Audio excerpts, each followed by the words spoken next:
ជំរាបសួរខ្ញុំបាទឈ្មោះទៀងវិជ្ជការជាអតីតនិស្សិតថ្នាក់បញ្ញាបត្រសំណង់ស៊ីវិលជំនាន់ទី18នៅមហាវិទ្យាល័យបច្ចេកវិទ្យានិងវិទ្យាសាស្ត្រនៅសាកលវិទ្យាល័យអន្តរជាតិបច្ចុប្បន្នខ្ញុំបាទក៏ជាបុគ្គលិកបម្រើការងារនៅសាកលវិទ្យាល័យអន្តរជាតិផ្នែកវិស្វករសំណង់ស៊ីវិលផងដែរមូលហេតុដែលខ្ញុំជ្រើសរើសបន្តការសិក្សានៅសាកលវិទ្យាល័យអន្តរជាតិដោយសារខ្ញុំបានមើលឃើញអាយុមានចំណុច3ខ្លាំងចំណុចទី1គឺការសិក្សា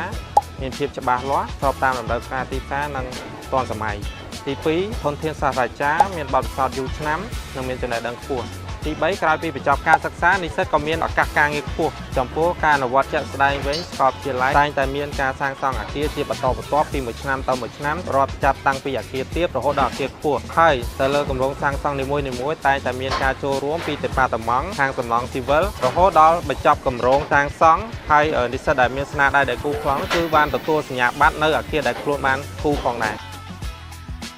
មូលហេតុដែលខ្ញុំជ្រើសរើសជំនាញនេះដោយសារជាការស្រឡាញ់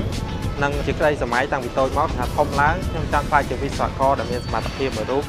ហើយនឹងជាពិសេសគឺតម្រូវការទីផ្សារច្រើននាពេលបច្ចុប្បន្នសាកលវិទ្យាល័យតែងតែផ្ដល់ឱកាសឲ្យសិស្សានុសិស្សបានចូលរួមអភិវឌ្ឍសមត្ថភាពខ្លួនទាំងក្នុងនិងក្រៅប្រទេសនៅជាពិសេសសាកលវិទ្យាល័យក៏មានអគារស្នាក់នៅសម្រាប់និស្សិតដែលមកពីបណ្ដាខេត្តផងដែរជាចុងក្រោយនេះខ្ញុំសូមជូនពរដល់បងប្អូនថ្នាក់ទី12ដែលត្រៀមនឹងប្រឡងបាក់ឌុបនៅខែសីហាខាងមុខនេះសូមឲ្យទទួលបានជោគជ័យនិងបាននិទ្ទេសល្អគ្រប់គ្នាកុំភ្លេចណាសាកលវិទ្យាល័យអន្តរជាតិរងចាំបងប្អូនជានិច្ច